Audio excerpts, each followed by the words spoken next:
आणि एक महत्त्वाची बातमी आहे, मंत्रिमंडळ बैठकीमध्ये मराठा आरक्षणावर चर्चा सुरू असल्याची माहिती आता सूत्रांनी दिली आहे। मंत्रिमंडळ बैठकीला आता सुरुवात झालेली आहे। मुख्यमंत्री आणि उपमुख्यमंत्री त्याचबरोबर इतरही मंत्र्यांच्या उपस्थितीमध्ये ही बैठक सध्या सुरू आहे आणि या बैठकीमध्ये मराठा आरक्षणावर चर्चा सुरू असल्याची माहिती आता सूत्रांकडून मिळते आहे। महत्त्वाची बाब म्हणजे छगन भुजबळ यांनी मांडलेली भूमिका आणि त्या भूमिकेचे पडसाद देखील या मंत्रिमंडळ बैठकीमध्ये उमटू शकतात अशी शक्यता वर्तवली जात असताना आता मराठा आरक्षणावर या बैठकीमध्ये चर्चेला सुरुवात झाल्याची माहिती सूत्रांनी दिली आहे। तर समाजामध्ये जातीय तेढ निर्माण होणार नाही याची खात्री बाळगा अशा सूचना आता केलेल्या आहेत। मंत्रिमंडळ बैठकीमध्ये मराठा आरक्षणावर चर्चा सुरू झाली आहे आणि या चर्चेमध्ये समाजामध्ये जातीय तेढ निर्माण होणार नाही याची खात्री बाळगा अशा सूचना सध्या केल्या जात आहेत। आणि मंत्रिमंडळाच्या बैठकीमध्ये सध्या मराठा आरक्षणावर चर्चा सुरू असल्याची माहिती सूत्रांनी दिलेली आहे।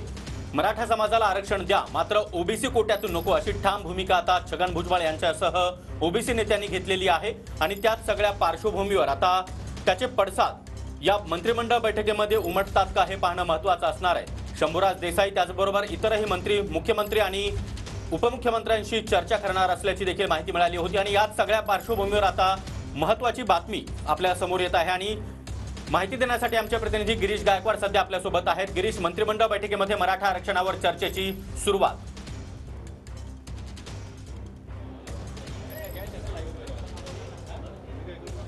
नक्कीच आपण जर पाहिलं तर ज्या पद्धतीचं वातावरण सध्या महाराष्ट्रामध्ये तयार झालेलं आहे, राज्य मंत्रिमंडळामध्ये सुद्धा याचे पडसाद उमटल्याची माहिती मिळते। सगळ्यात महत्त्वाचं म्हणजे जी माहिती सूत्रांकडून येते त्यानुसार सर्व नेत्यांनी, कॅबिनेट नेत्यांनी विशेष करून सामंजस्याची भूमिका घेणं गरजेचं आहे असं एक जे मत आहे ते या कॅबिनेटमध्ये झालेलं आहे।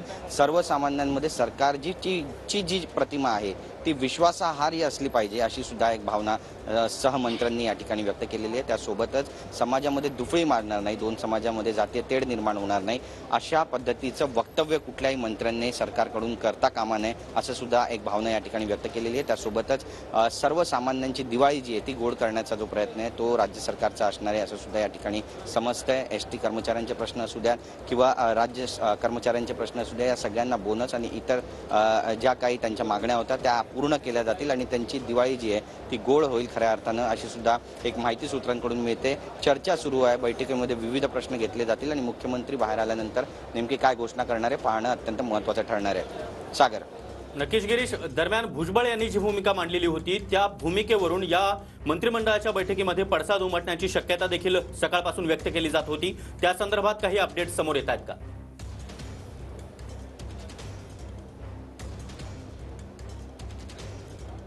नक्कीच छगन भुजबळ यांनी जी काही वक्तव्य केलेली आहे ती सरकारच्या भूमिकेशी संलग्न नाही आहेत आणि छगन भुजबळ यांनी न्यायालयात जाण्याचा इशारा सुद्धा सरकारला दिलेला आहे। ते स्वतः सरकारचा एक भाग आहेत, सरकारमध्येच कॅबिनेट मंत्री म्हणून ते काम पाहत आहेत आणि तरी देखील त्यांनी ज्या पद्धतीनं आपली भूमिका मांडलेली आहे ती त्यांची वैयक्तिक भूमिका असू शकते असं सुद्धा बोललं जात आहे। पण समाज हितासाठी जर ते अशी भूमिका घेत असतील तर त्याचा थेट फटका जो आहे तो सरकारला बसतोय, कारण सरकारची जी भावना आहे ती स्पष्ट आहे की ओबीसीमधून त्यांना आरक्षण द्यायचं नाहीये, मराठ्यांना आरक्षण दिलं जाईल। पेटिशन दाखल करण्यात आलेली आहे, त्याचा निकाल येईल, त्याच्यानंतर जी काही जनगणना आहे ती सुद्धा केली जाईल आणि मराठ्यांना कशा पद्धतीनं आरक्षण दिलं जाईल याबद्दल समिती निर्णय घेईल। मात्र या समितीला त्यासोबतच जे न्यायाधीश आहेत त्यांना सुद्धा भुजबळ यांनी विरोध केलेला आहे। त्यामुळे मंत्रिमंडळ बैठकीमध्ये याचे थेट पडसाद जे बरोबर आहे, या मंत्रिमंडळ बैठकीमध्ये पडसाद उमटतात।